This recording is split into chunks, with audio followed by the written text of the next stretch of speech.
This podcast is a member of the Voices of Wrestling Podcasting Network. Visit voicesofwrestling.com to hear the rest of our great podcasts, as well as show reviews, columns, opinions, and updates across the world of wrestling.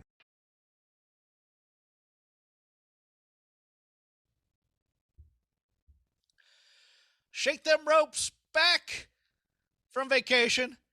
Jeff Hawkins, Chris Novembrino. I uploaded the show for last week, and I took a big sigh, and I went, thank goodness nothing big happened while we were gone. And then 15 minutes later, Bray Wyatt was fired. So we'll get into that in a bit. I want to start off with the inner child of Jeff Hawkins was made a little bit happy this week in wrestling, Chris. I watched AEW Dark Elevation from Charlotte. David Crockett did play-by-play for a match with Eddie Kingston on color commentary. And look, in my childhood, David Crockett is not a great play-by-play guy.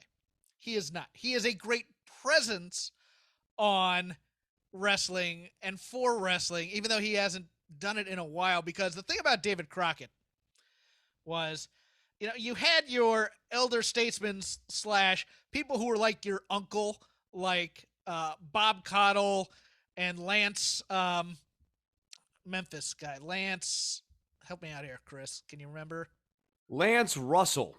Lance Russell, thank you. I've already started forgetting names right after we get on the air. This is not bode well. But Lance Russell, David Crockett was basically just telling the fans how they should act around about the baby faces and the heels, because he had no compunction about rooting for baby faces and trolling heels in his intros and things like that. And it was vintage 1985 David Crockett on this, because all he was saying was, look at it, look at him, look at it. Here he goes. And it was great and awesome, and it made me very, very happy, Chris. Yeah, look, David Crockett in the day was really, I didn't think of him as a positive on any of those broadcasts. You and the internet. Yeah, right. No, I mean, like, look, I get it's good to have energy. For my money, Don West was always in that template much better at that. Guy who's just way too excited to be there. But maybe you can't have a Don West without a Dave Crockett. So, good on him. Now we get to the sad news from overnight. Rest in peace, Bobby Eaton. Favorite of Shake Them Ropes here. Passed away at the age of 62. I go out on a limb and say one of the greatest tag team wrestlers of all time. There, and I don't think anybody would fight me on that. I got into Bobby Eaton. Who is better than Bobby Eaton?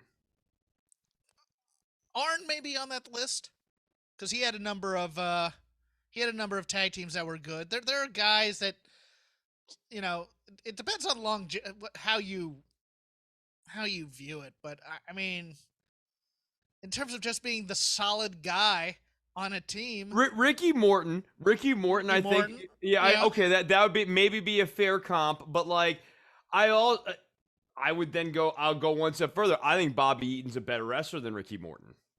I wouldn't disagree. Bobby Fulton might be on my list too. From his tag teams, maybe Dan Crawford, guys like that. But here's my point with this. Before you even get into it, you really have to search to even come up with a better tag team specialist wrestler than Bobby Eaton, because Bobby Eaton was the core of both iterations of the Midnight Express. Really the engine that made it work. Yes, Loverboy Dennis Condrey helped kind of foster, develop Eaton. But once Eaton was like fully developed, which was fairly early on in his career, Stan Lane was a nice to have, but the Midnight Express could have rolled on in many other iterations so long as you had Cornette and Bobby Eaton. Bobby Eaton was the glue of that team, as much as I like Stan Lane. Yeah, well, I mean, let me list off some of these teams before I even go into the bio that I had. I mean, you had him in both iterations of the Midnight Express. In Memphis, he teamed with Coco Ware, who was Sweet Brown Sugar at the time. We got to see some of that when we were watching our Jerry Lawler, Andy Kaufman flashback. We were watching old Memphis. There's young, like 18-year-old Bobby Eaton with the First Family, which is great. As part of the Dangerous Alliance, tag team there with Arn Anderson, which is pretty great. Tagged the Blue Bloods with both Steven Regal and Squire Dave Taylor. Squire Dave Taylor, thank you very much. He went over to Smoky Mountain for a short period and teamed with Stan Lane and Tom Pritchard there as part of Coronet's family. That was pretty good. Yeah, just, solid guy. Oh, and didn't he have a team with, was it Steve Kern? Was that Bad Attitude? Was that Steve Kern and Bobby Eaton? I'm trying to remember that. I'll Google that in a sec. Yeah, I don't know, but I mean, so focusing on the Midnights. I mean, the Midnights are what made the Rock and Roll Express the Rock and Roll Express. So I mean, as we talk about Ricky Morton, they of course feuded with other teams, but the Midnight Express was necessary for the Rock and Roll Express to get over, because the Road Warriors working with the Rock and Roll for any number of reasons would not have worked. The Road Warriors were too cool. Hawk and Animal, the actual individuals, were not going to be giving in the same way that the Midnight Express was. You needed to have a really strong promo getting all of the story across with the Rock and Roll, because the Rock and Roll guys were not strong promos, and Eaton was not a strong promo, and Stan Lane had an okay announcer voice, but was not actually a good promo. So you needed, Cornette was the glue, and Ellering would not have been a sub. Like, you needed to have the Midnight Express and the Midnight Express's style of match for the Rock and Rolls to be the Rock and Rolls. And dude, I really, as I'm sitting here and thinking about it, he might be the best American tag team wrestler. I would not disagree with that. It's funny you brought it up first. Yeah, Bobby Eaton will never be a charisma machine. That wasn't his gimmick. He wasn't a body guy. He wasn't a charisma machine. But damn, could he sell? Damn, could he feed for a babyface like a Ricky Morton on a comeback? And damn, could he do high spots off the top rope? The knee drop off the top and keep people safe. The other part of that, his leg drop next to Psychosis is my favorite leg drop ever off the top rope. Psychosis, him, maybe X-Pac is in that discussion, but Bobby Eaton is in that discussion. The knee drop off the top, vicious. When he was doing squash matches, he looked like a killer in there, and that's all you really needed when especially with Condrey. With Lane, it was more of a finesse team, I think, at times. And don't get me wrong, I love the Lane Eaton Midnight Express. But as I've done rewatches now, I have like a 20 disc set of Midnight Express overall. I veered towards the Condrey Eaton version because it's a little more gritty. Stan Lane is flashy. He brought the good looks. He brought the charm and stuff. Dennis Condrey was just scuzzy, but Bobby Eaton's the Rock of those two teams right there. I mean, he's nondescript. If I were asked to describe him, he's nondescript, but you watch him and he does everything so technically well. Like, I rewatched Flair and Eaton from Clash 15, where he had his one world title match, and it was awesome. Like, Bobby Eaton's punches are second only to Jerry Lawler to me in wrestling history. I mean, that's the thing for me with Eaton, right? Like, it's that he had the high spots. He had two excellent high spots. The knee drop, I almost think I like more than the leg drop. And the leg drop's really impressive, but the knee drop, and especially now with like kind of like a better watchful eye, on this, how I'm able to watch him give on the ankle on the landing foot just enough to make the actual like bent leg look like it's smushing into something, but it's like compressing it. I mean, dude, it's masterful how he figured out how to do this in a way that looks very, very, very convincing, especially done quickly. Like at speed, you can't even catch it. But you work backwards from there. It wasn't just purely high spots. Yeah, he could throw drop kicks, but he also had interesting suplexes, off the rope, sort of slingshotty sort of suplexes. He was comfortable working on the ground, and he could throw a good drop kick, a good standing drop kick, and just to wind it all the way back, the most basic thing in the world, the punch. Dude, his punches meant something. They looked mean, and it worked well when he was a heel because commentary could sell it. You know, Eaton can change things with one punch and like maybe cast that punch as a sunker punch, and you knew that Eaton's punch actually had some reputation to it. But also when he was fighting back and he was working as a babyface, same thing. When he's throwing those punches around, you get into it because you know those punches mean something. Oh yeah, definitely. And look, for all the knocks against his charisma, let's mention two things: one on stage and one off stage. On stage, he cut interesting promos at times, like when he was a babyface and he got jumped by the Horsemen before Tully and Arn went to WWF. The makeup he had was ridiculous. Don't get me wrong. It looked like somebody drew a red splotch on his cheek with a red marker. It's ridiculous. I've made fun of it on this show before. But he cut a very fiery babyface promo, and it worked because he never talked all that much. That, and look, he may not have been the most charismatic guy on camera, but reading through the tributes, and you never speak ill of the dead, but I never heard a bad story about Bobby Eaton ever. I never heard of, you know, there are guys who have bad days and you run into like no one's ever gonna, you know, people are gonna have negative stories about me. People are gonna have negative stories about, say, even an Arn Anderson being cranky or crabby. And certainly about me. Yeah. I had never heard a negative story about Bobby Eaton. Just always pro, comes in, does a great family man.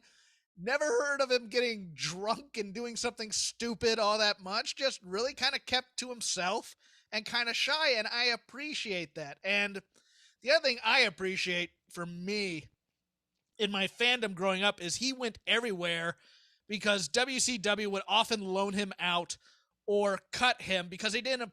Once Cornette kind of left him there to fight on his own, and after the Dangerous Alliance and Paul E got out there, I think they just didn't understand him.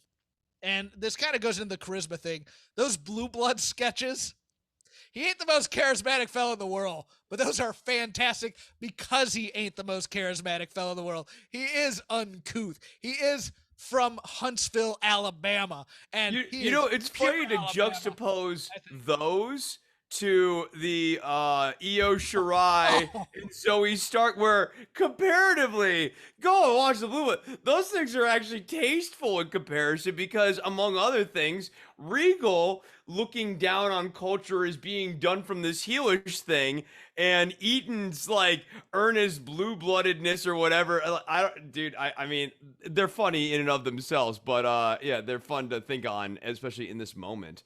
Sorry to cut you off, but there's one other thing about Eaton I always think about. You always hear the stories about him on the road and how he just seemed like a really cool guy to know. I was always struck by these stories about how Bobby Eaton always had everything in his suitcase. Everything from like Tylenol to med wraps. Like if you needed something, you could go to Bobby Eaton and get it because he would just buy everything and have it on hand. And several years ago when I was managing a singer-songwriter guy, he was not organized, as many musicians aren't. And I needed to... This particular individual needed a lot of organizational help. So I took a page out of Bobby Eaton's playbook, and I actually told him the story about Eaton and his suitcase, and I made my musician a bucket with all of the things that he needed for the gig, everything from off in case the gig was outside, to extra patch cables, to an extension cord, and it was all in this nice little bucket form. And that was my Bobby Eaton bucket. I hate to say this, but that was me also on the road, especially before I started drinking at all, when I was still basically straight edge. I went basically, well, not straight edge, but I did not drink in my early 20s. And so I was always the person taking care of the drunks. I had Tylenol. I had Pedialyte. Hey, I got a rubber if you need it.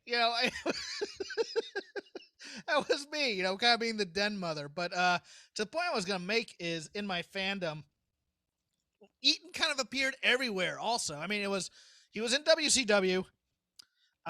He did the Smoky Mountain run for a while. Both he and Arn Anderson went there, and the three-way feud between Camp Coronet, which was the Heavenly Bodies of Pritchard and Stan Lane and Bobby Eaton, were feuding with the stud stable of Ron Fuller, Jimmy Golden, and Dutch Mantell.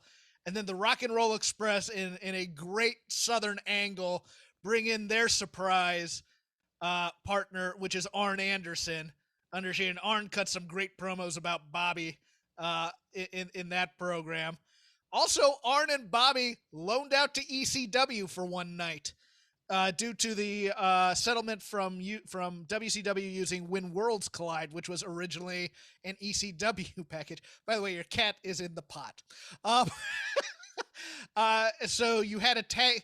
It's an interesting one-off tag match, but it was obvious the WCW guys and the ECW guys were going to work together. But it's Arn Anderson and Terry Funk taking on Sabu and Bobby Eaton, which sounds like an awesome team to me. I always wanted to see Eaton and Psychosis team up just to have the dual leg drops.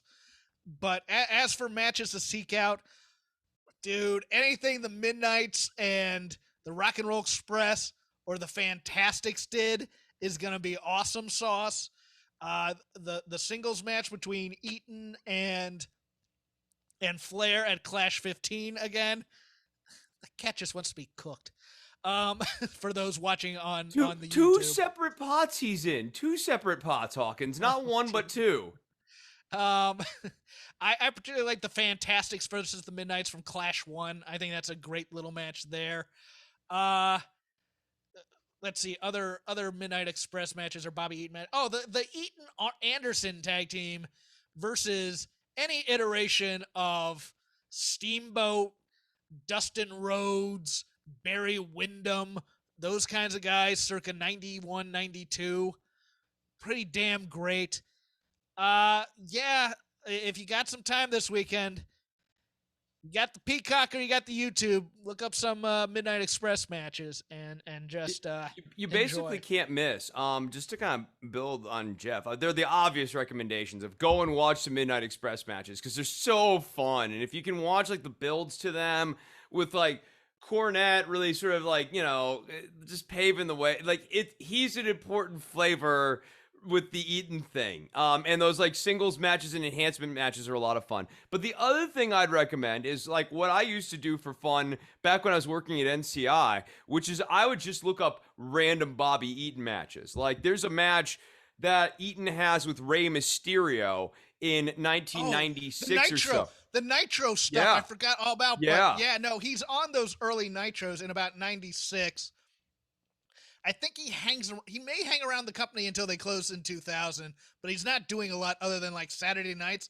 And here's something I didn't know in doing research. I remember, I think they did a tryout when Cornette and the Midnights left for a bit. They did a tryout with the WWF that didn't go well. But I do know for a fact that in 2001, he was signed by the WWF to help train people.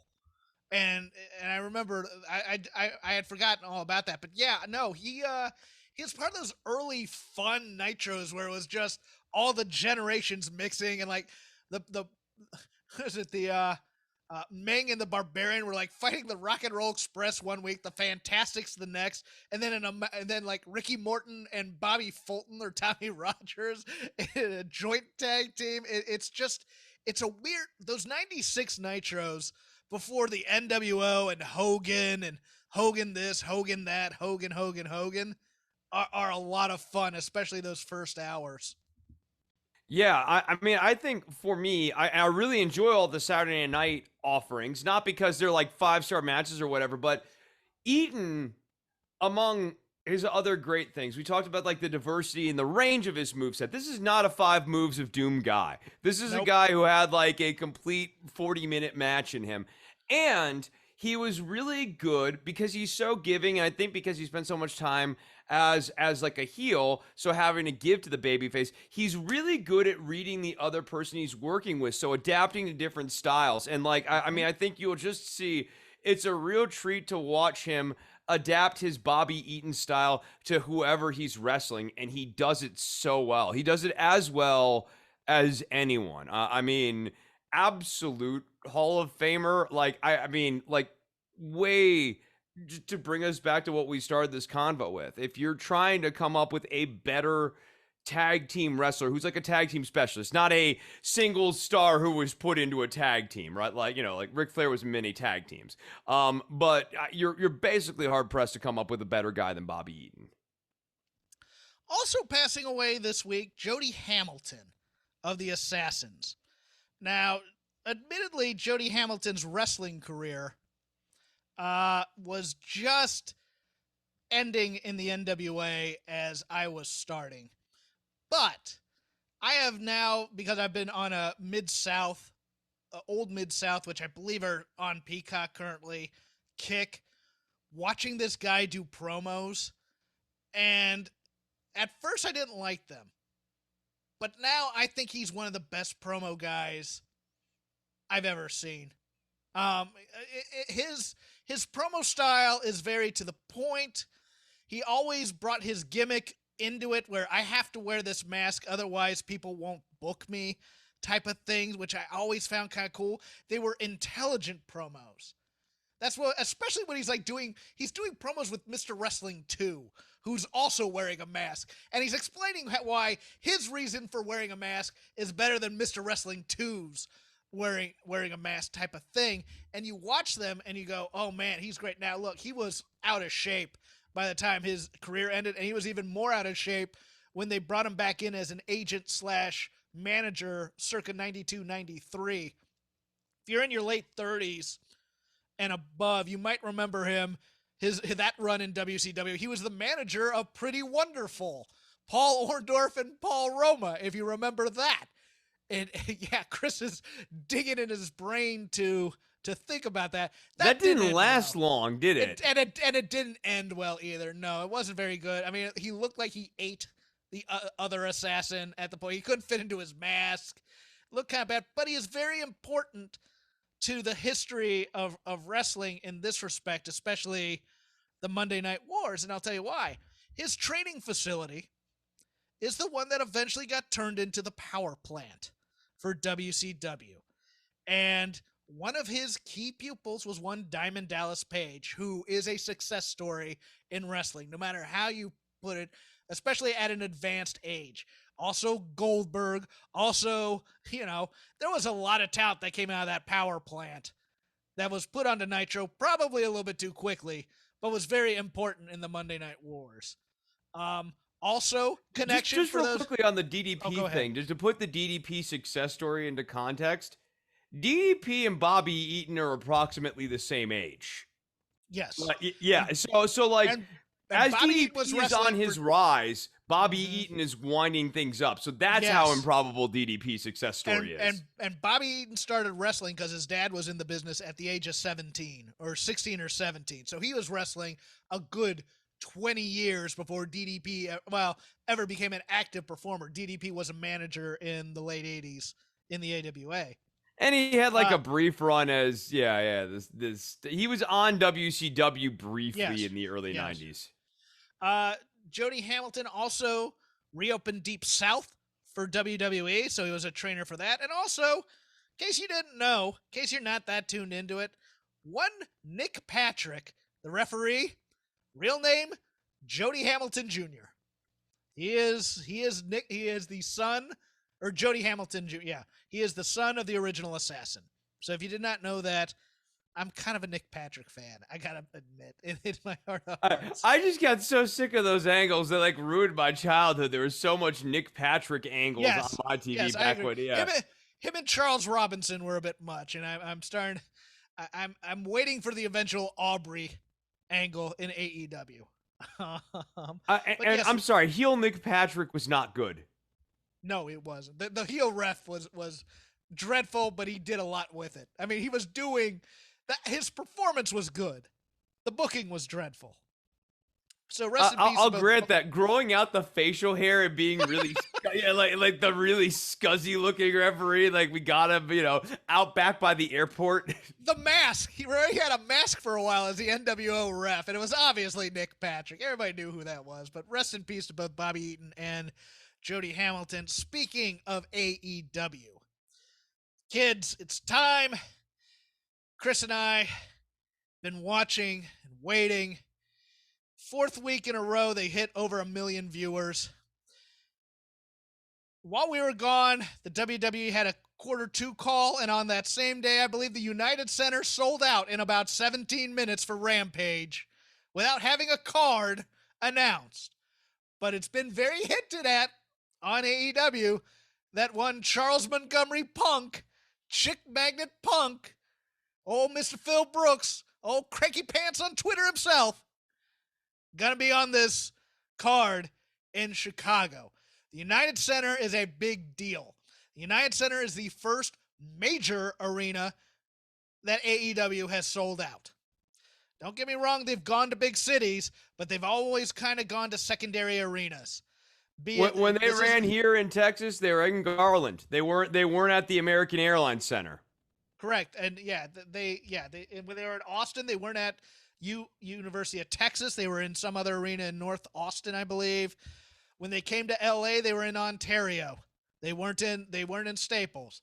When they go to Illinois, they're in the Rosemont Horizon or the UIC Pavilion, I believe. United Center's a big deal. Chicago's been flooded with wrestling of late. I think this is going to be like the 4th card in 4 months, considering Raw was just there this past week or 2 weeks ago. You're going to have 2 cards or 3 cards for AEW Labor Day weekend. And you have this one in between. It's a big effing deal. And, it's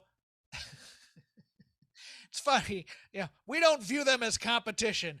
Got news for you, kids. Got news for you, Vinny. Got news for you, Vince. It's now a competition.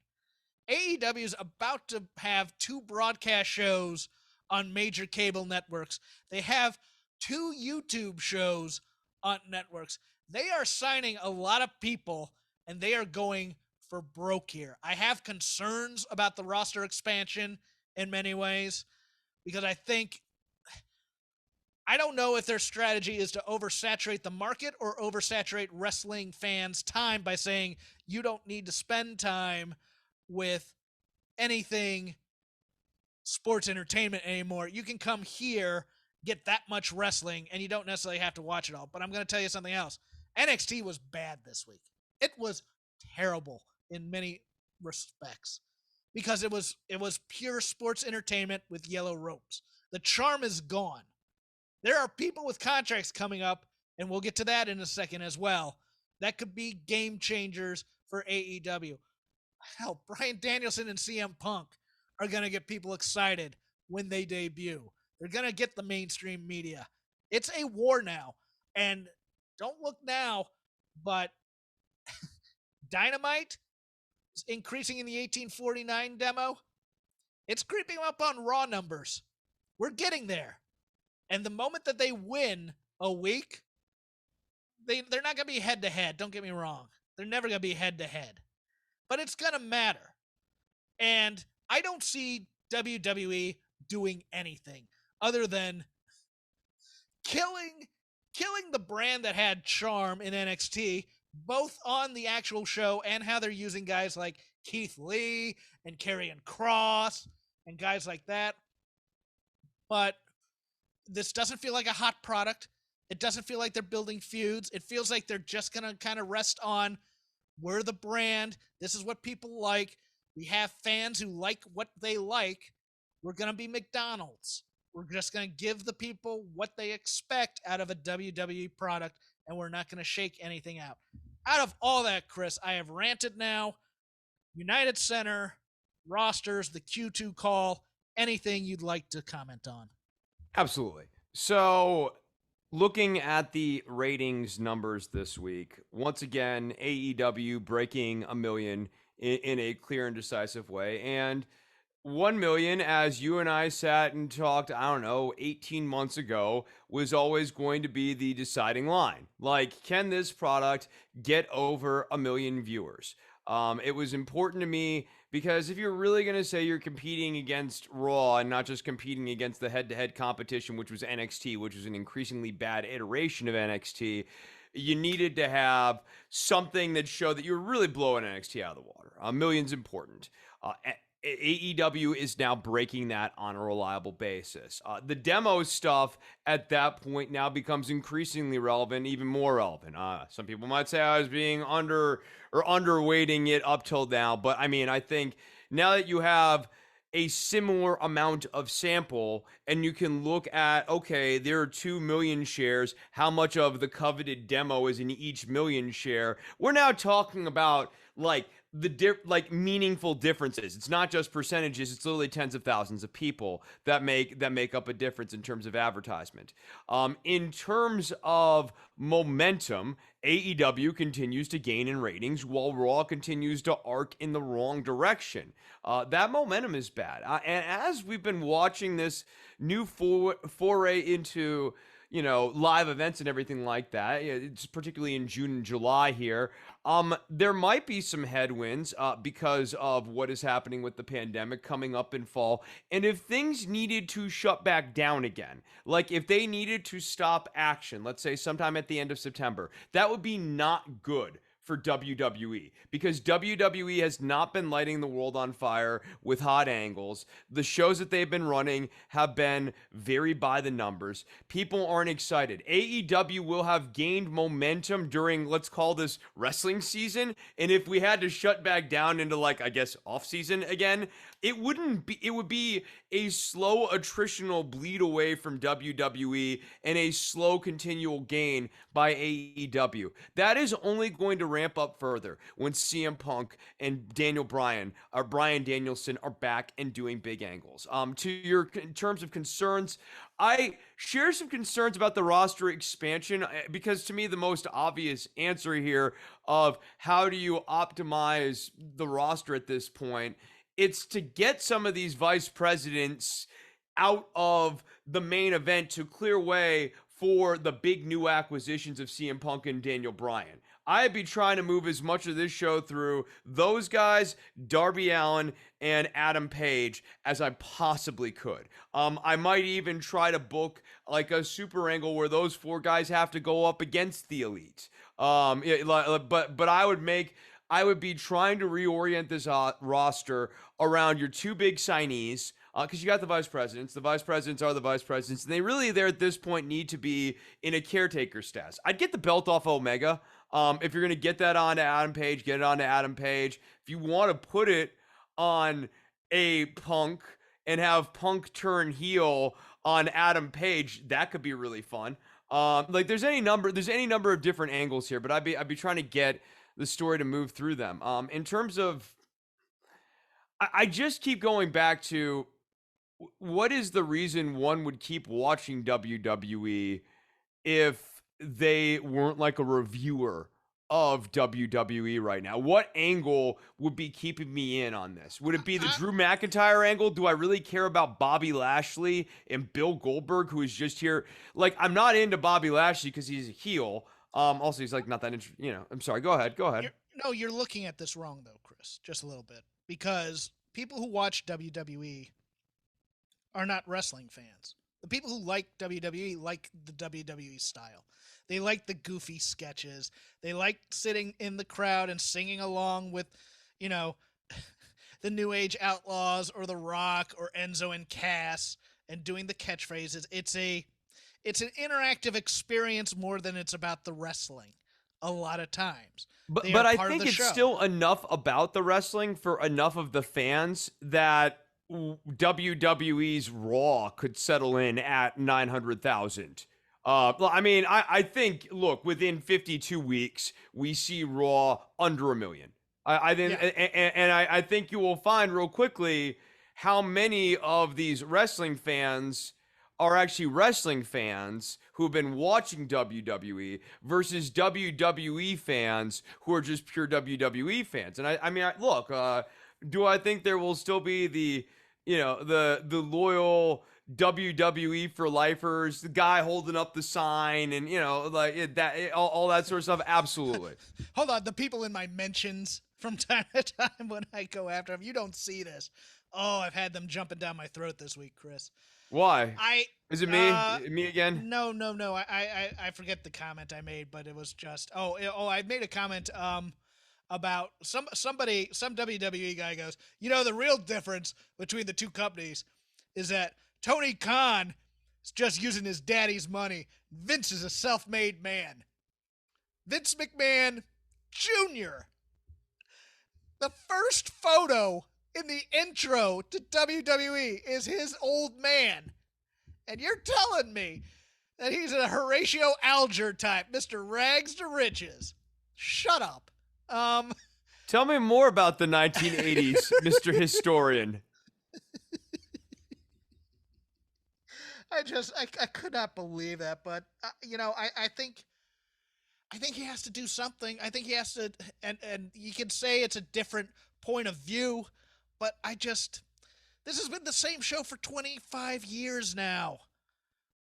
With the same sort of angles, and I get that there's obviously always going to be repeating of certain types of angles, but they tell the same stories the same way over and over and over again. They don't know how to try something new. That kind of gets back, you mentioned Bray Wyatt being let go.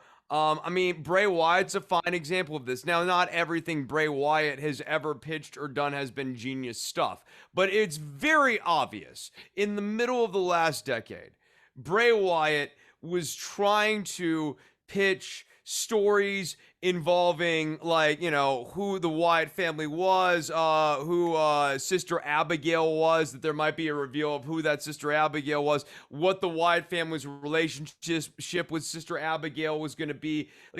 Bray Wyatt had a clear, broader story vision and a broader sense of storytelling than WWE's super narrow way of telling stories works. But what's gotten worse even over the last 25 years, it would be one thing if they were telling stories the same way they were 25 years ago, but 25 years ago, the Kane and Undertaker feud that built to that not very good WrestleMania match had lots of twists and turns and zigs and zags, and was a story with reveals and actual beats of narrative and stuff.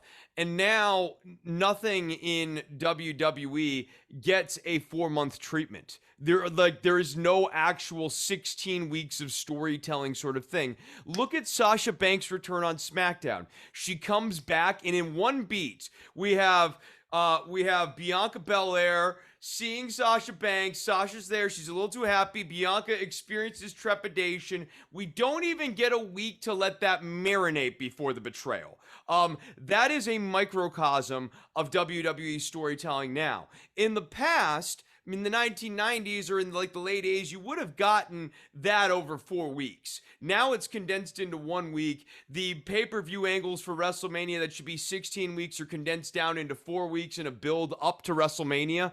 Go-home shows don't feel like you're going home to anything, or you don't really want to go home to anything. Maybe you should just run away and never see mom and dad again. This show is not a fun watch on a week-to-week basis. Yeah, and I think they're going to start attacking people like us with that criticism is not conversation type thing. They're going to appeal to the hardcores and go with that. So cool. Have fun with your ratings. Get ready for that.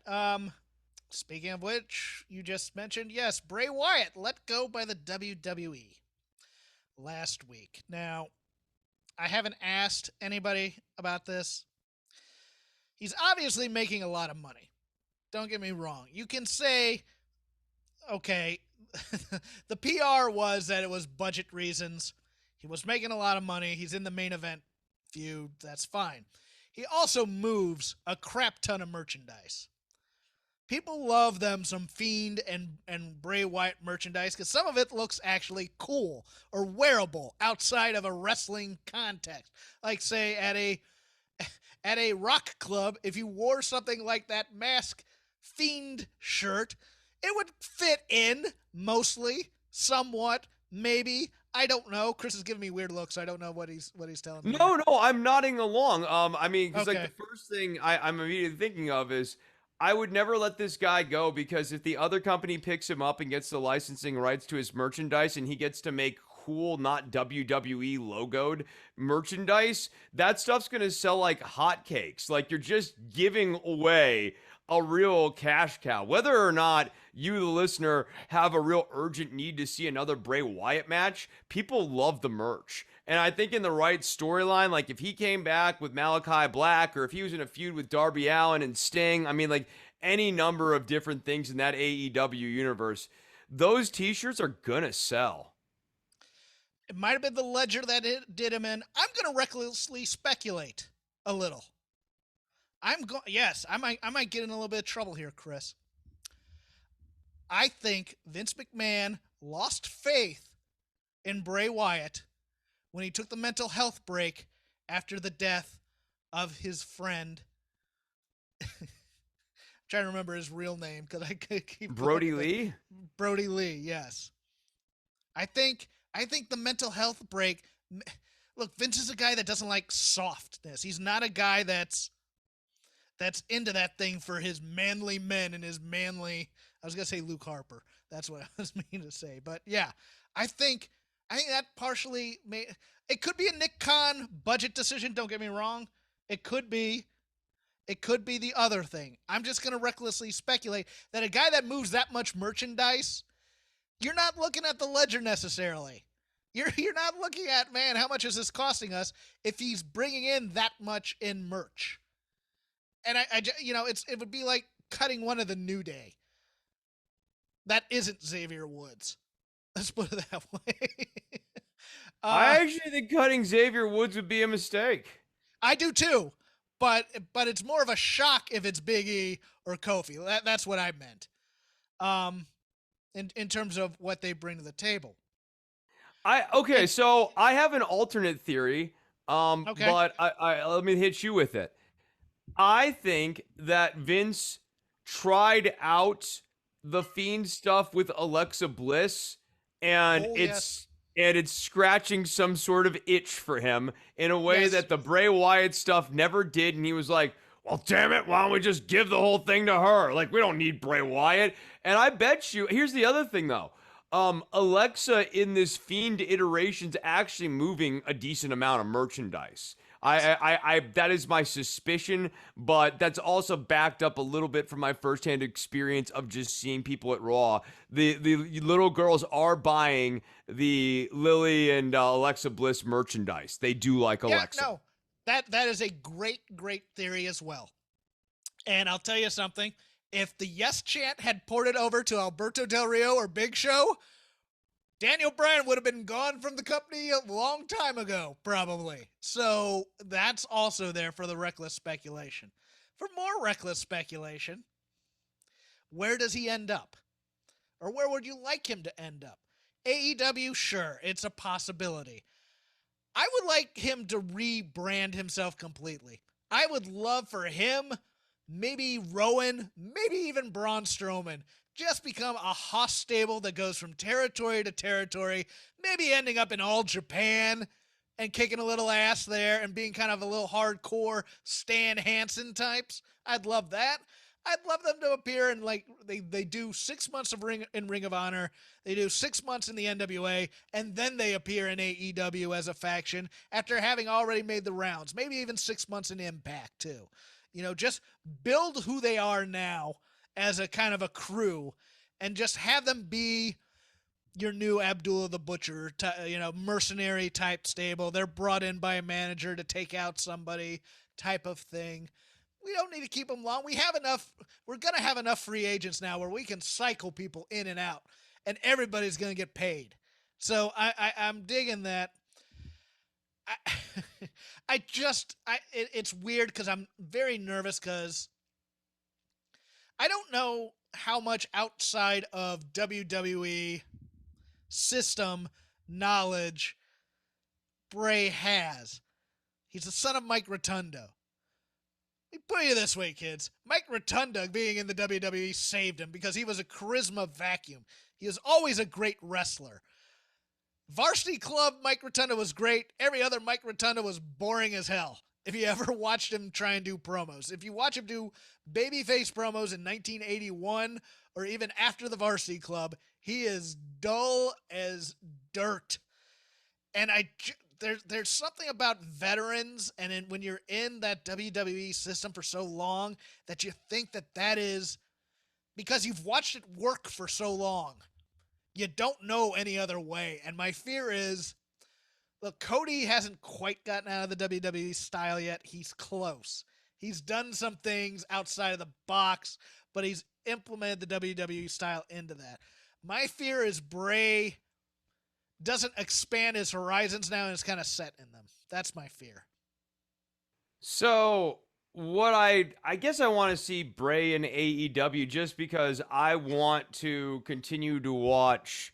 Look, if AEW is going to try to take the kill shot at WWE, I want them to go all in on it. And I think Bray Wyatt could actually be an interesting piece of that puzzle. If I was going to have him in AEW off the top of my head, I would have him come in as the guy who wants to take over the Dark Order and kind of start serving as a bit of a character wedge between the Dark Order and Adam Page. And the story essentially is that the Dark Order as a group has actually moved on from Mr. Brody Lee. That like going to Bray Wyatt and succumbing to Bray Wyatt kind of would be going back for them all as people. And that they have this friend Adam, and that there's got to be tension that Adam Page has to kind of come and save the day or whatever.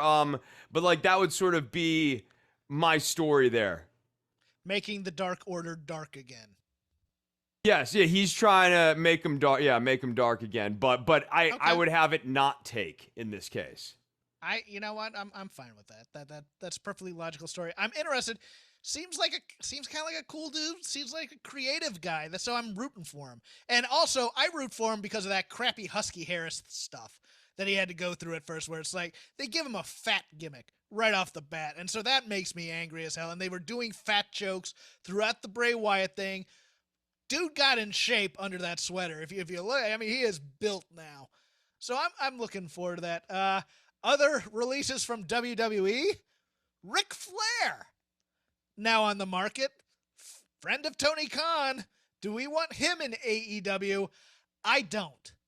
Because I think Ric Flair, number one, we've never had a reason to miss him because he's been on TV ever since he quote-unquote retired. He's doing a flat-out caricature of himself. I know he needs the money. I get that.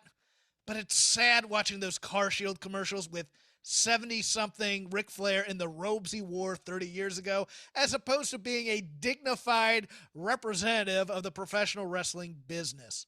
That's the Flair I want. And if I can't get that, if I'm just going to get the wooing jackass, God love you, Ric Flair. I love you. Don't get me wrong when I'm saying that. I don't necessarily want him to manage Andrade because I think he'll overshadow him. I think it'll be kind of like what happened with Jake Roberts those first few weeks with Lance Archer, where Jake thought it was him trying to get over, and somebody basically had to pull him aside and go, look, you ain't the star of this act. You're in the background here. I don't see that happening with anybody associated with Ric Flair, and that's a problem. I just don't see any utility to Ric Flair for any company outside of, we're doing a big show, we're going to have Ric Flair out here for a belt presentation angle. If AEW wanted to do assemble the Horseman moment on AEW television, that might have some utility. Right? And kill Sting. Oh, that would actually would be very funny. Is they all invite Sting and then they jump in one lap. It's an old man jumping of Sting. Yeah, like that would actually. or Tully at least jokes about jumping Sting and like proposes it, but then it's like, I'm sore, I can't do this, I'm too old. But no, I outside of those things, I don't have any use for him in an angle. It's hard watching him now. I mean, you call him a caricature, and that's a good way of putting it. He is basically trying to give you member berries about like the woos. And remember that one time. And if you're really familiar with Ric Flair and like all the allness of Ric Flair and all that, like, because he was cool sometimes, he was crazy and unhinged sometimes. Like there was this giant emotional dynamic range with Flair, and like it's all gone. And the other thing that's so important with Flair on especially for an advanced age Flair would be the promos, and he used to have a clear, confident, lucid voice, and he has a sloshy voice now. Yes, it's yes. not. It's hard to listen to, and more importantly, it doesn't carry weight. It doesn't have gravitas to it. So like, I don't. I feel bad for Flair. I think it's on some level very endearing that he still wants to do other things, and that's like why he, actually originally he said he wanted to do other things, and then we found out he got released. But I don't see a place for him at this point, other than taking care of himself. The one place I could see him possibly helping, but it'd have to be a very special way that he was brought in and booked, would be the NWA. And trying to bring some eyeballs back to that federation, because looks like the NWA is going to be out there, because AEW is now trying to be the boat that raises all ships, considering we're going to have Camille and Layla Hirsch for the NWA women's title, which was built on TV on Wednesday. We had the I'll tell you Impact what, titles. They've not given a lot of like mic time to Camille. I think a lot of people who aren't familiar with her are going to be really pleasantly surprised with how good of a wrestler she is. She's actually. What, you're not into Camille? Oh, no. I'm into Camille, but when she came out on TV, if any scout from WWE was watching that and showed her to Vince was like, who do I have to fire to get the money to throw at Camille? Oh yeah, no. This is, and what's gonna be funny, I'm sure there's a story where Camille has been pitched to Vince any number of times and he just never got it. And yeah, no, when I saw her get into the ring, I was just like, dude, guys, like this is like, I mean, yeah, she's so money. Get her into AEW, and now we got somebody to counteract Jade Cargill, who is floundering with Mark Sterling, unfortunately. But yeah. But no, the visual of her and Layla Hirsch it's wonderful. I actually hope that this match goes to a non-finish, and that this ends up blossoming into a longer term feud. I think it's really wise for AEW to be talking with NWA, because they do need to, with the expanded AEW roster, I think part of a way of kind of keeping people doing stuff is going to be doing a little bit of lending and a little bit of sharing with Impact and with NWA. And New Japan, because Shinsuke Nakamura, or not Shinsuke Nakamura, what are you doing, dummy? Shinsuke Nakamura? Hiroshi Tanahashi was on TV last week. And, we've had Yuji Nagata come over. It's obvious that Mox wants to face somebody. So, yeah, I mean, it looks like AEW is going to kind of be the central place, but they're going to also help any federation that wants to work with them. So I'm kind of cool with all this. Now, and so deploying Flair to NWA, to your point, I think would be really, really clever. Because while I don't think Flair necessarily helps draw eyeballs to AEW, I think Ric Flair is good for 30 to 50,000 additional eyeballs onto NWA, which in their world, ratings-wise, is a lot. Like, if he could do a match, which he can't, but 15 years ago, I'd be all over an Aldis Ric Flair trying to bring back prestige to the belt thing. But actually, there's a lot of fun with Austin Idol and Ric Flair yelling at each other as old men. Like, there's a little bit of like intrigue for that for me. Well, guess what's interesting in the world of professional wrestling? contracts are almost done for a lot of guys in the WWE who AEW might want. Example, as reported by Wrestling Inc., our friend Raj over there, and confirmed by Sean Ross Sapp, Adam Cole's contract has been up, but he offered to extend it through SummerSlam. But he has not signed a long-term deal after that. He might be on the market. Also, Pete Dunne's contract, it was revealed today, is coming up very, very soon. Curiouser and curiouser, Chris. So both of these guys, I think, obviously, the conversation's always like, what will they do in the AEW universe? Because, like, you go, where else will that, like, which promotion will they go to? As we just ended this last conversation, NWA, Impact, New Japan Pro Wrestling, it's all just this omnibus thing. It's who they get a contract with, but will they be on your AEW television? Seems to me to be very likely. And if you're Adam Cole and you've been watching this Karrion Kross thing, and you are still having any doubts in your head, surely the Karrion Kross stuff is clarifying. I forgot a part of this story. It was revealed by Fightful today. He has been offered main roster money, but as part of that deal, he will be the headliner on Peacock's 205 Live. To help build that brand. Oh, hell Get the hell out of there, Adam Cole. Go, run. Bro, I captioned 205 Live. You gotta go. You know, I know more about that show than any other human being in the country. Like, you gotta run, Adam. You gotta go. Oh, yeah. Cole is boys with the Bucks. Pete Dunne has wrestled PWG with the Bucks. I just think anybody who's been in that circle, I think they're not going to say no to after Tommy End is now coming in. Tommy End appeared at PWG this past Sunday. And I'll go one step further. The match with Cody and Tommy End, I'll just call him Tommy End for this purposes, served, okay, it worked several different audiences. One, it worked the AEW audience, the actual live audience, and it worked the television audience. It made a new star for the AEW universe. But beyond that, and almost more importantly than that, it served as a giant billboard of, come to AEW, we won't screw up your debut.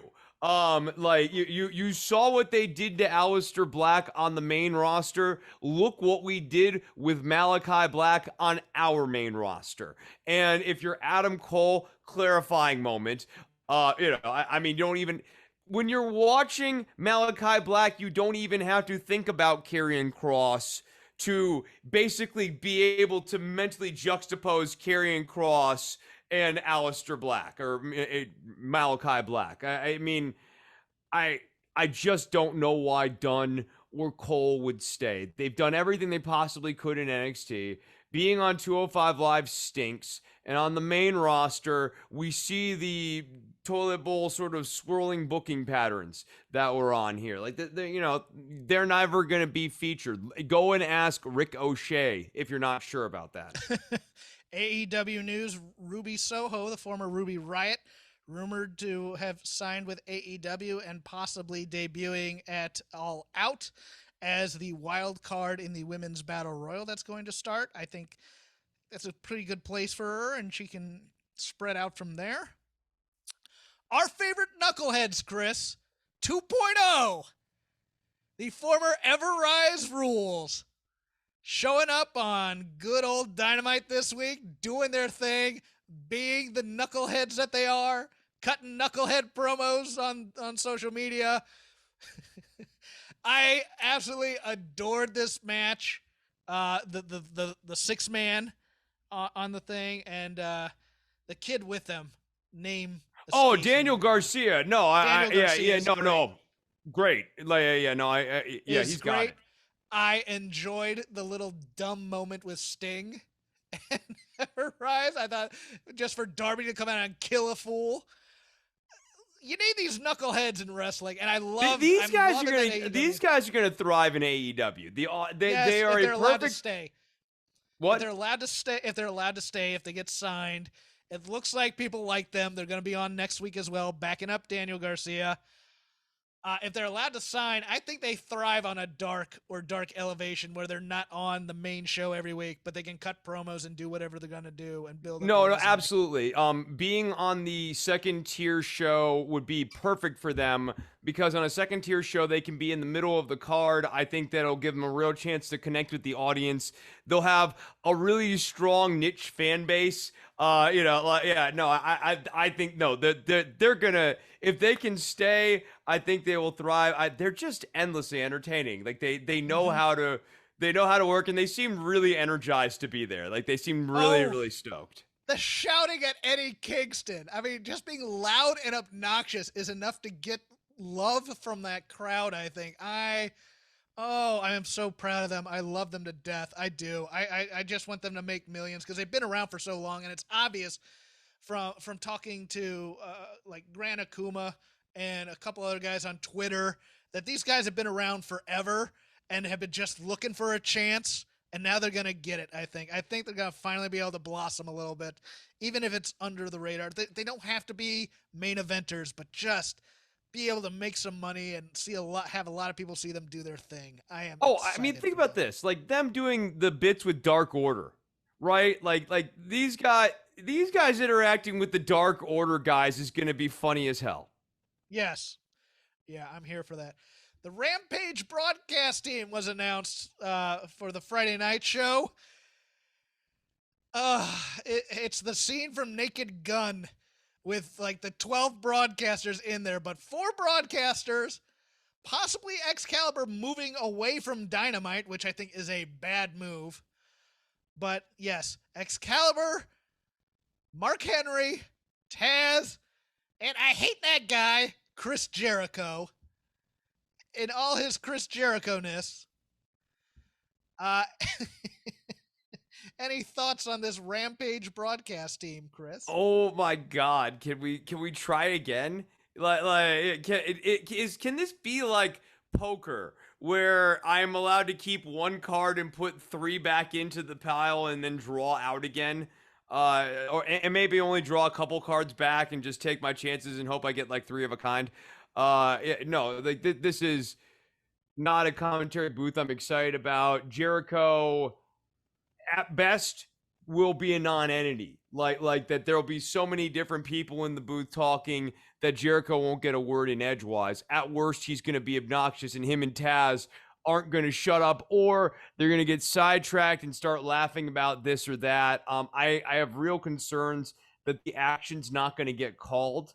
I have real concerns that the story is not going to get told. I know Excalibur is going to be doing his studied best on this, but, he really just needs to be bolstered by Taz, who is on his own an absolutely fine second man. He is actually very, very good. He only gets in trouble when there is a third person in the booth and they get a little laughy. But outside of that, Taz is good at staying heel. He's good at knowing how to call action from a heel perspective. He knows how to add a little bit of grappling and submission style gravitas to the calls and the play-by-play. And at the Excalibur calling the high flying stuff, Taz can call the ground stuff. And that would be just fine. But you don't need Jericho. Who's the other person? Mark Henry. Why do you need Mark Henry? I don't know. Because eventually he's going to get one last run, I think. He's on Sirius on that show. Busted Open. He's okay. It takes a certain amount of... What would be like his role? Would he be like a heel comment? Yeah, It takes a certain amount of acting to be a commentator, and I don't know.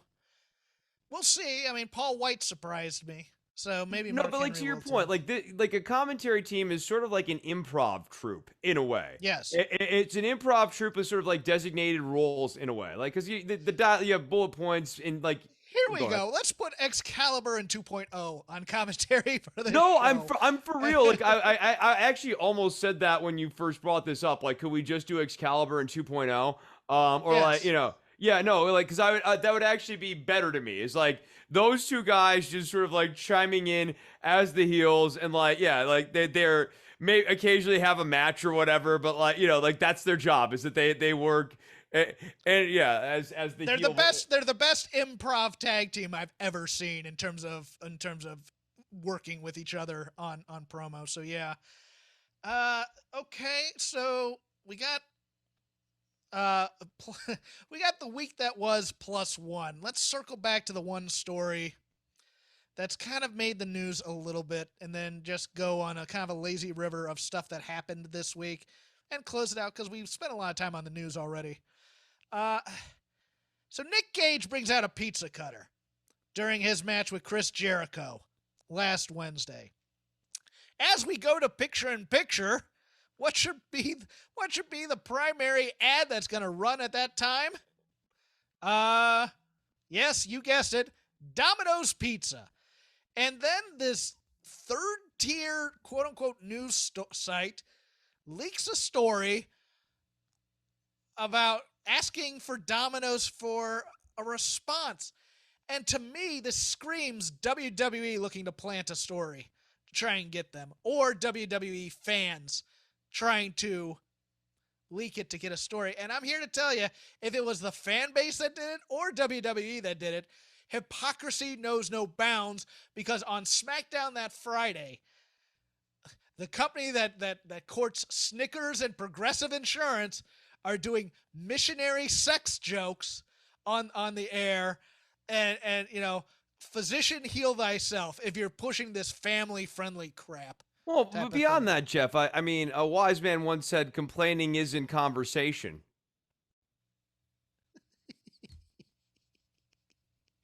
Yeah. If they're not competition, then why are you bitching about them? How about that? How about that, kids?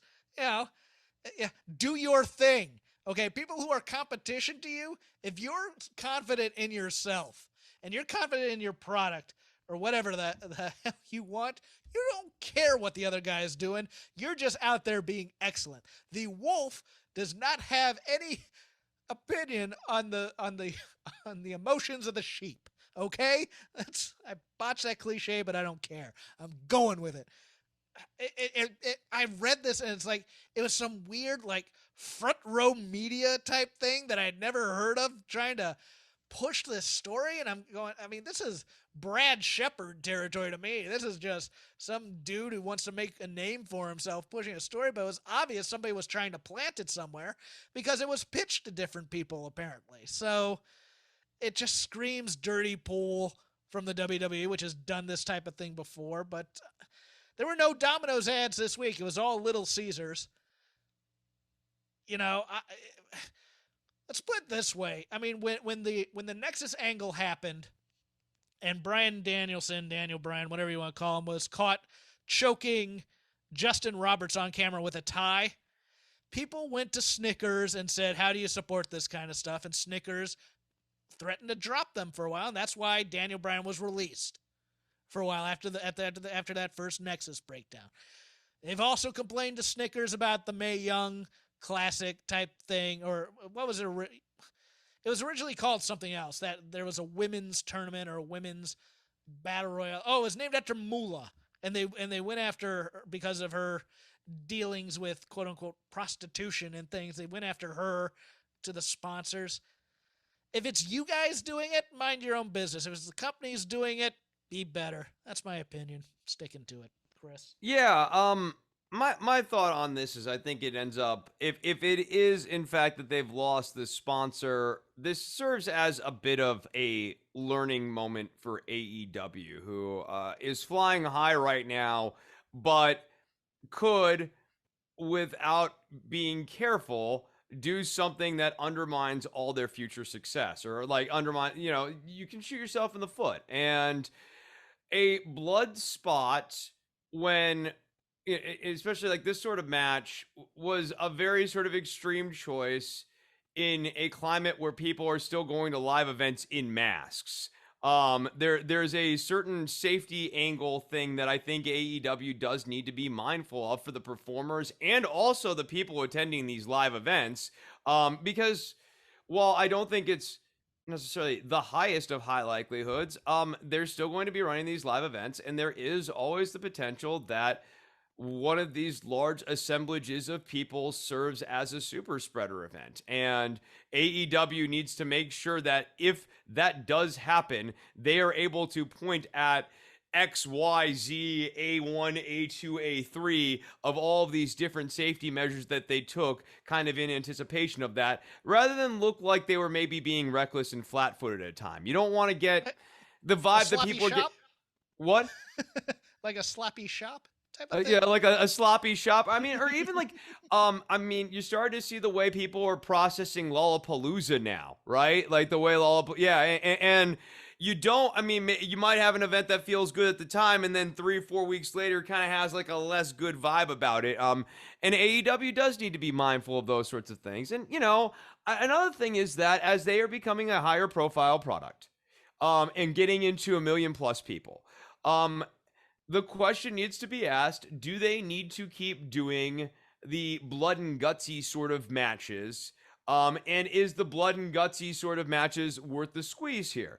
You know, I think that saving those for the pay-per-views and that sort of thing makes a lot more sense than running those on live TV where you're trying to do advertisers. On the pay-per-views, you don't have to worry about dominoes. On the pay-per-views, if you do the pizza cutter spot, it's not going to be juxtaposed against the Domino's ad because there's no Domino's ad to juxtapose it against. So hopefully, because I want AEW to overtake WWE at this point. My partisan cards are just squarely on the Chris, table. I'm going to tell you something too, and I posted this week. It's like, man, AEW can't sign anybody, and my reaction was sign everybody, flood the thing, and put this other company out of business. I am also. But mine also goes back to, hey, they killed NWA and WCW twice for me. So I have no problem with look, I love my friends who work there. Don't get me wrong. But I kind of want to see WWE suffer a little bit. I'm not going to lie. My partisan cards are on the table too. Yeah, no, and I feel like I've been analyzing this war objectively the whole way down, and I mean, I've never been saying, I've never been one to say that I think someone or like in like an election or whatever that someone's going to win when it like there's just enough of a distance where it's not happening. Like AEW is within punching distance at 1.1 million, sustaining this for the better part of a month now, and popping that number with some reliability. This is and with more cards in their deck, more cards yet to be played, more people potentially coming in. Dude, this company is in position to really keep building momentum. And the real question for WWE is like, who are you getting? You know, like who is WWE's big outside grab at this point? There's not like the wrestler tree that you just shake and out comes like the next big wrestler. You've got who you've got. You're either reheating Drew McIntyre for a third or fourth time here, or, you know. It's Brock. The answer is Brock. It's always going to be Brock. And Brock, and they're going to discover that Brock's not going to do it this time around. Mm-hmm. Yep. So, for the weekly television, just a little bit of hitting around the bases. Boy, both AEW and WWE really wanted to get into that Simone Biles business about mental health and using that for heat. Chris, the floor is yours. Well, you know, okay, so the Simone Biles thing on the WWE side bolsters strongly your theory about Bray Wyatt. Because if you're greenlighting this promo for Charlotte about Simone Biles, it tells you the general corporate environment about not feeling so good about things, as though it's just merely that when it comes to Simone Biles. It was bad, but then, you know, what we get to with Max Caster and the promo on Dark, I mean, it was what the promo on Dark. This is actually, you know, kind of buttresses or segues very nicely off from my last point about how hopefully the Nick Gage and the pizza cutter moment is a slap across the face that you could screw this up in a big way in a heartbeat. This promo on Dark with Max Caster, not just the Simone Biles thing, but who's the other person he's been going after in the promos from the Varsity Club? Julia Hart.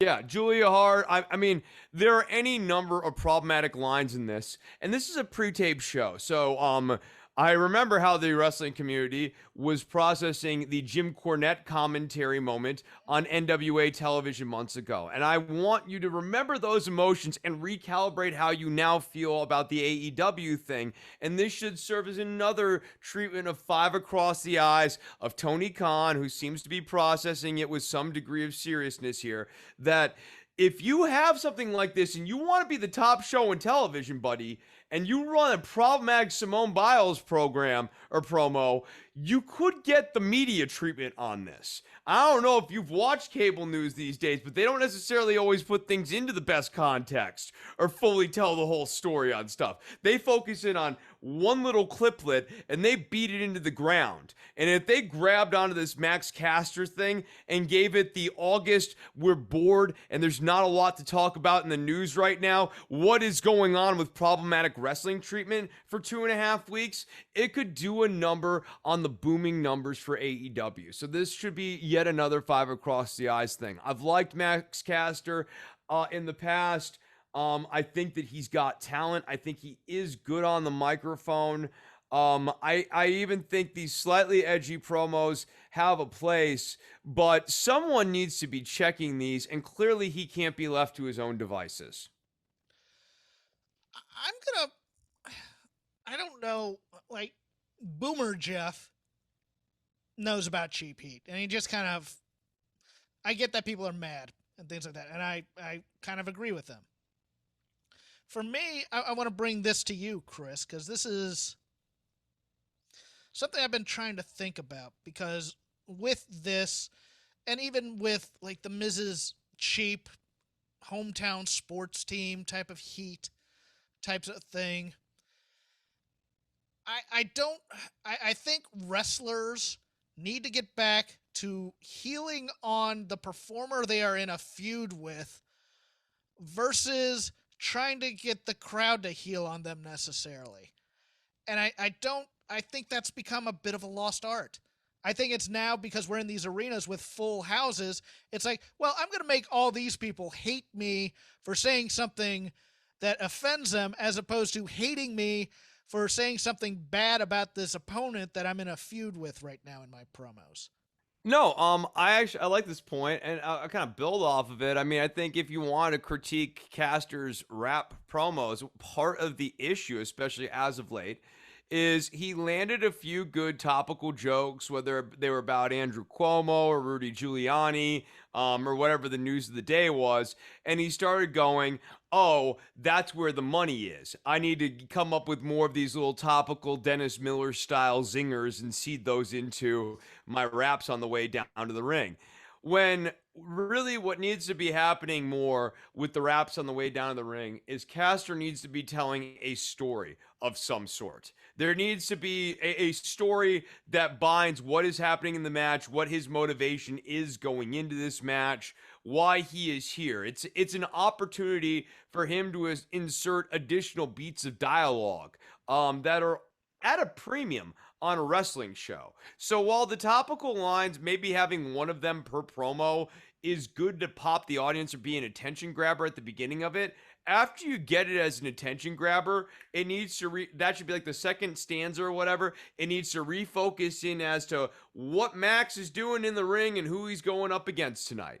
So that's the other problem. I mean, like, you could go through this entire promo and it's like line after line of problematic material, and none of these lines that are problematic really do a whole lot to advance the actual story that is going on leading into the match either. My one other note from the main roster this week, Nikki ASH.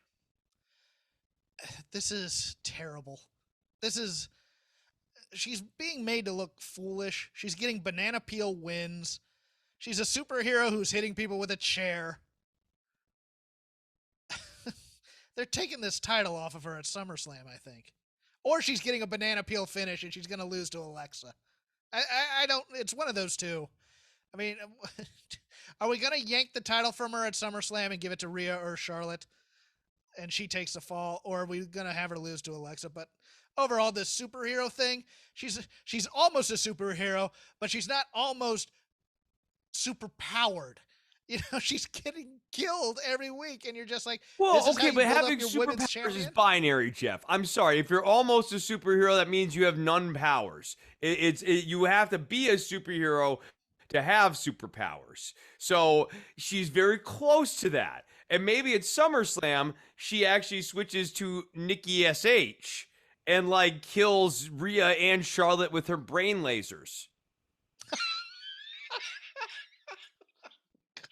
I was not ready for that. That's not fair. Thank God I wasn't drinking.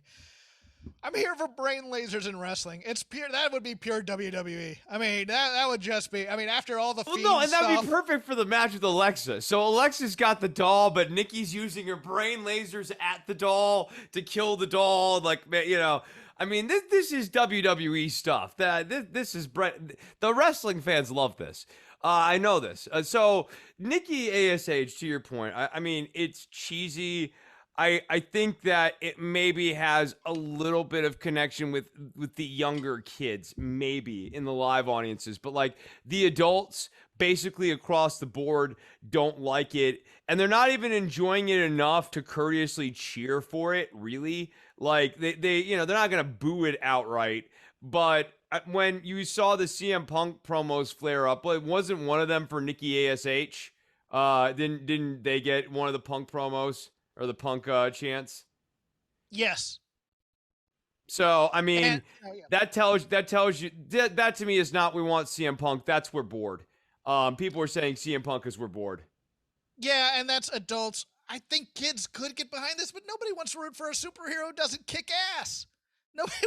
I mean, look. They will give this 4 weeks tops. So we're on week 2 or 3 already. So one more week of Nikki Cross, Nikki ASH, whatever you want to call her, doing banana peel finishes. She's going to beat Rhea Ripley like this too, somehow, I think.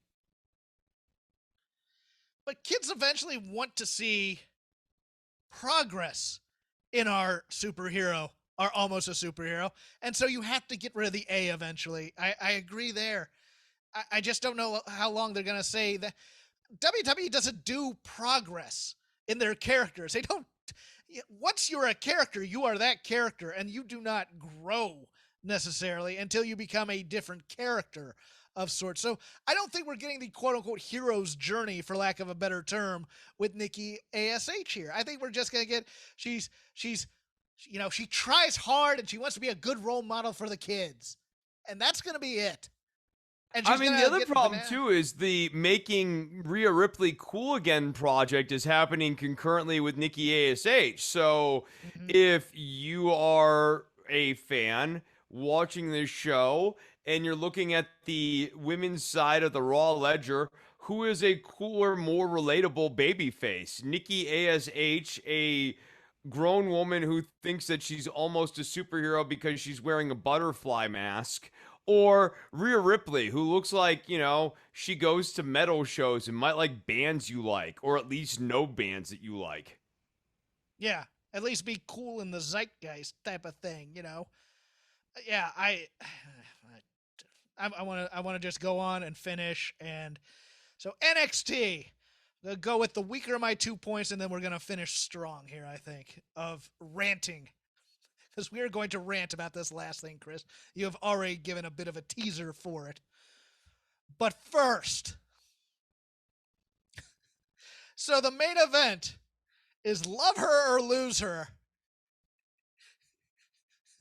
Gargano pins Dexter Lumis, and screw the stipulation, Love wins out. If any week constitutes NXT being called the main roster with yellow ropes, this was it. And my God, we don't just clarify this for me, because you're a little bit better with like the message boards and like that part of it. Is Index actually over with anyone other than Beth friggin' Phoenix? No, because it's high school romance crap. It's supposed to be funny, but it's not. It doesn't get to a lot of comedy. The best part of the comedy here are Gargano and Candice's reactions to this ridiculousness. we we don't get the drama of her being taken away and losing this and actually overcoming to get the story that they should be telling. No, screw the stip. It's love now, and this is going to be a different kind of cringy comedy. That's what we're going to get out of this. Yeah, and I mean, but here's the worst part. What would have been so much more fun is Loomis wins the match, and now he's forced to be part of the Gargano family. That, Yes! like, Johnny has this forced upon him, rather than Indy runs away from the family. Like, it's... The money with these people is all in the interactions. It's not in the wrestling. The comedy is making things more uncomfortable. And so you bring in drama solves problem. Comedy makes problems worse. That's a lesson for all you screenwriters out there who might be out there. Comedy is bringing in Loomis to be the creepy uncle in this family. And depending on whether or not Austin Theory has been brought up or not, having him have to interact with him at family dinners and outings and things like that when he doesn't really like this Dexter Loomis character, that is going to be good comedy. This was inexplicable to me, this choice. There's any number of different improvisational situations that you can put Johnny, Candace, Austin, Dexter, and Indy in, those five, and result in like very funny scenarios where Loomis is really trying to charm Johnny and it's not working, or like Loomis is really trying to embrace being part of a family, or Loomis and Indy are having drama this week and Johnny and Candace see as an opportunity to try to drive the wedge and it doesn't work, or Candace and Johnny have a bit of an issue, so Indy comes and goes, "Hey, let me talk to you about my relationship and how that's working out." The visual of the five of them in a car with Johnny sitting bitch in the back seat is what I want, really. This thing is ripe for actual good comedy, and instead we're getting the love story. But speaking of bad comedy, Chris, now we get to the main event of bad comedy, of outdated tropes, of 1984 bad sex comedies, or whatever you want to call it. Zoe Stark and Io Shirai, by the way, only one of two tag teams really remaining in NXT for this women's division, because they broke up Raquel and and her partner, and we're kind of trying to find out what's going on with Jessie Kamea and Frankie Monet. Nope. Off to SmackDown, riding a tank, shooting things into people's groins. That's what Knox is up to. That's true. Now. But like Kamea and Monet, I guess, are a team now. Maybe. Perhaps. Don't know. Seems like they might be on a verge of a split because of Robert Stone. Who knows? But American who doesn't understand sushi restaurants. I've never been to a sushi restaurant because I don't like sushi. I get the premise. But the bad jingoistic humor in this entire sketch, the punchline of "I'm from Kansas," kind of cute, but the sketch in all, why are we not past the bickering tag partners after they've won the tag titles? That's part of it. All this sketch needed was Mickey Rooney from Breakfast at Tiffany's doing a bad, stereotypical Asian person of some kind. This thing was a relic of a relic of a relic in terms of comedy, in terms of just bad racial humor, which, it doesn't offend me as much as other people, don't get me wrong, but it was a lame way out of it. They could have done something with this. There are clever premises within this premise one could do if you just sat down and brainstormed it a bit. But it makes Zoe Stark look stupid too, which is the real crime of this sketch. Yeah, so first and foremost, I will start here because I think it really does matter and colors everything else. This skit's biggest crime, of which it's guilty of, like death penalty, convicted at the Hague, war tribunal stuff, it's terribly unfunny from Yes. beginning to end. It is criminally unfunny. The nothing lands. No one is good at delivering their jokes. The lines aren't that good, but they're not delivered well either. It is not a funny joke. It trades. Jeff has gone at length about the ancient premises that it's sort of like working on. I want to ruminate on that a little bit further though, because I think that those ancient premises that it's living in actually undermine Zoe Stark here in a substantial way. In that Zoe Yes. Stark is trying to be a good friend to Io Shirai, right? I want to get to know you better. I'm really committed to this project. Let's go out and get Japanese food. You pick the restaurant, Io picks the restaurant or whatever. But Zoe Stark, who apparently has never had Japanese food before, doesn't bother to study Japanese food on any level prior to going to the Japanese food restaurant. So how committed to the project earnestly are you of connecting with Io Shirai as a person, or are you just doing it because it's your job because you're tag team champions now? Which is deeply undermining. That's obviously not the intention, but like Zoe's reactions and like all of the like laugh lines for Zoe were all like, I've never even heard of Japan sort of things, which is asinine for like a wrestler to be saying on some level. But like she likes looking at these two sticks like, what do I do with these? Yes, You know. because you can't have that at a Chinese restaurant in any way, and so obviously she's never been to any kind of Chinese restaurant. I just want the line. I was in a basement until I was 23. I didn't even know there was a Japan until I got out. Either that or the polar My mother opposite. homeschooled me and she was very bad at it. or do you remember the it was a terrible sketch on Saturday Night Live when Farley was still on, but he was on the Japanese game show, and all he kept yelling was, I'm not Japanese! I don't understand any of this! That would have been funnier, even ripping that off, than this. Zoe Stark is trying to be nice and trying to make Io comfortable. Io is being just a total bitch to this woman.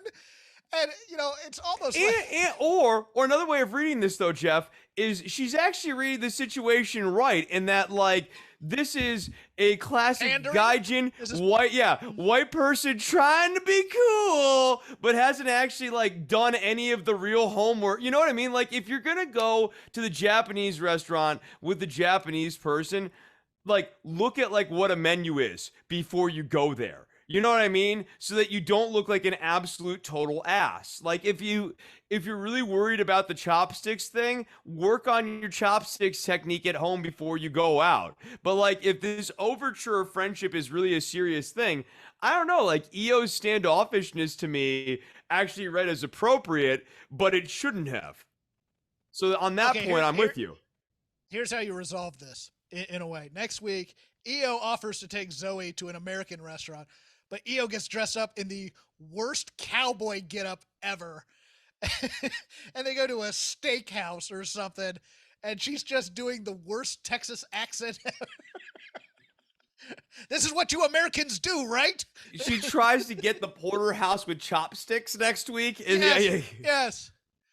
Or I will eat the 85-pound steak because that's what we do in America.